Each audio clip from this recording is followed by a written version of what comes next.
கிறிஸ்துவில் பிரியமானவர்களே, ஆண்டவராக இயேசு கிறிஸ்துவின் நாமத்திலே உங்கள் யாவரை வாழ்த்தி ஆசீர்வதிக்கிறேன். இந்த நாளுக்கென்று தேவன் நமக்கு அருளி இருக்கும் ஜீவ வார்த்தை சகரியாவின் புஸ்தகம் 4ஆம் அதிகாரம் 6வது வசனத்தில் இருக்கிறது.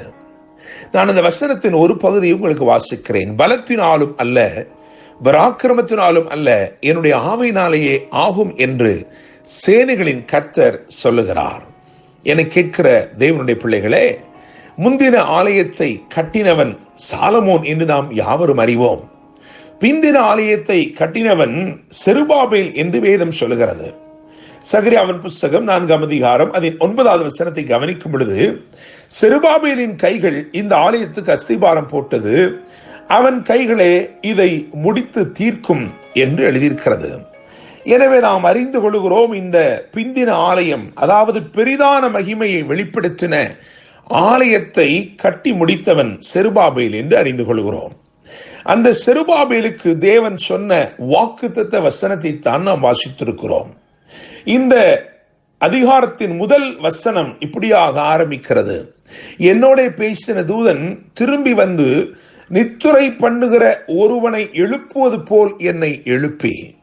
என கேட்கிற தேவனுடைய பிள்ளைகளே, கர்த்தர் சீயோனின் சிறையிருப்பை திருப்பும் போது சொப்பனம் காண்கிறவன் போல் இருந்தோம் என்று எழுதியிருக்கிறதே. ஒரு சொப்பனத்தை காண்கிறவன் அவனுக்கு தெரியாத விதமாய் அது அவனுக்குள்ளே உற்பவிக்கிறது. அது எப்படி அவனுக்குள் வருகிறது என்று அவன் அறியாமல் இருக்கிறான். ஆனாலும் அந்த சொப்பனத்தின் நிச்சயத்தை உடையவனாய் இருக்கிறான்.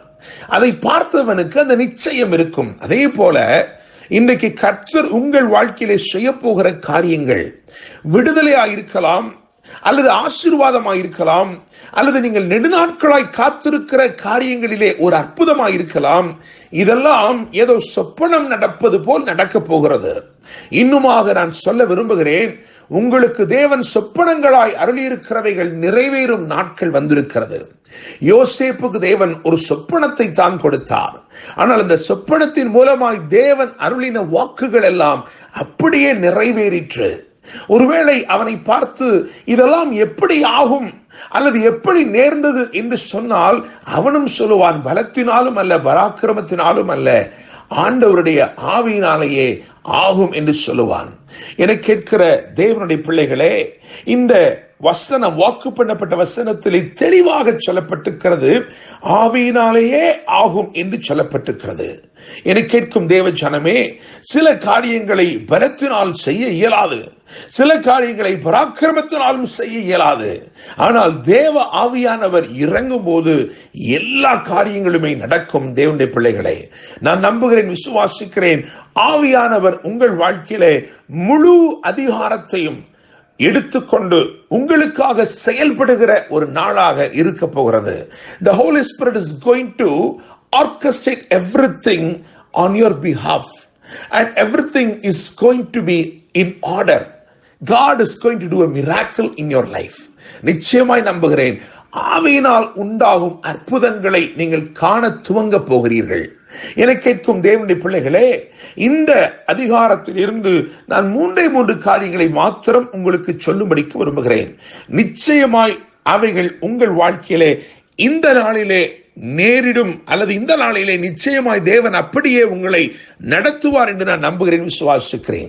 முதலாவது காரியம், நாம் வாசித்த வாக்குத்தத்த வசனத்திலேயே இருக்கிற அந்த காரியம், ஆவியினாலேயே ஆகும்.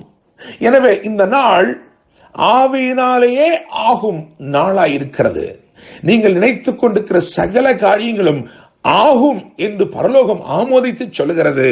நிச்சயமாக ஆவியினாலேயே ஆகும் ஒரு நாளாக இந்த நாள் இருக்கிறது.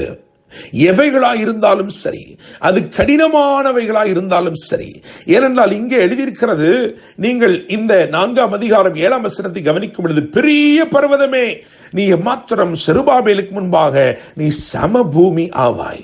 என கேட்கிற தேவனுடைய பிள்ளைகளே, எனவே இந்த நாளிலே ஆவியினாலேயே ஆகும் நாளாக இந்த நாளை தேவன் ஏற்படுத்தி இருக்கிறபடினால் உங்கள் வாழ்க்கையிலே பெரிய பர்வதங்களாய் காணப்படுகிற பிரச்சனைகளும் ஒன்றுமில்லாமல் போகும்படி தேவன் செய்ய போகிறார். ஆவியினாலேயே ஆகும் ஒரு நாளாய் இந்த நாள் இருக்கிறது. இரண்டாவதாக இந்த நாள் எப்படிப்பட்ட நாள் என்று சொன்னால், 7ஆம் வசனத்தின் கடைசி பகுதியை கவனிக்கும் பொழுது ஆர்ப்பரிப்பார்கள் என்று எழுதியிருக்கிறது. எனவே இது ஆவியினாலேயே ஆகும் நாள். இரண்டாவதாக இது ஆர்ப்பரிக்கும் நாள்.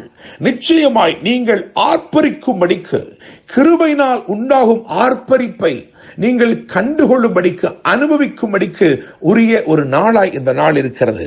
கிருபையினால் உண்டாகும் ஒரு பெரிய ஆர்ப்பரிப்பு. வேதம் சொல்லுகிறது, தலைக்கலை அவன் கொண்டு வருவான், அதற்கு கிருபை உண்டாவதாக, கிருபை உண்டாவதாக என்று ஆர்ப்பரிப்பார்கள். தடைகள் நீங்குகிறது. காரணம், தலைக்கல்லாகிய கிறிஸ்து அவர் தமது கிருபையோடு உங்கள் வாழ்க்கையில் வெளிப்பட்டு அற்புதங்களை செய்ய போகிறார். எனவே இது ஆவியினாலேயே ஆகும் நாள், இது ஆர்ப்பரிக்கும் நாள். மாத்திரமல்ல, 10வது வசனத்தை கவனிக்கும் பொழுது அற்பமான ஆரம்பத்தின் நாள். சில காரியங்களை தேவன் இந்த நாளிலே உங்கள் வாழ்க்கையிலே ஆரம்பம் பண்ண விரும்புகிறார்.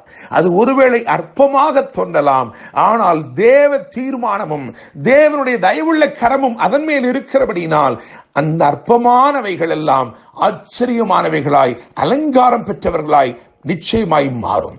என கேட்கும் தேவனுடைய பிள்ளைகளே, ஆவியினாலேயே ஆகும் நாள், இரண்டாவதாக ஆர்ப்பரிக்கும் நாள், மூன்றாவதாக அற்பமான ஆரம்பத்தின் நாள். அற்பமானவைகளை ஆச்சரியமுள்ளவைகளாய் மாற்றி அவைகளுக்கு ஒரு அலங்காரத்தை கொடுத்து தேவன் உங்களை விசேஷப்படுத்தி என்றென்றைக்கும் உங்களை ஆசீர்வதித்து வாழ வைப்பாராக. என்றும் அன்புடன் pastor Daniel Moses. God bless you.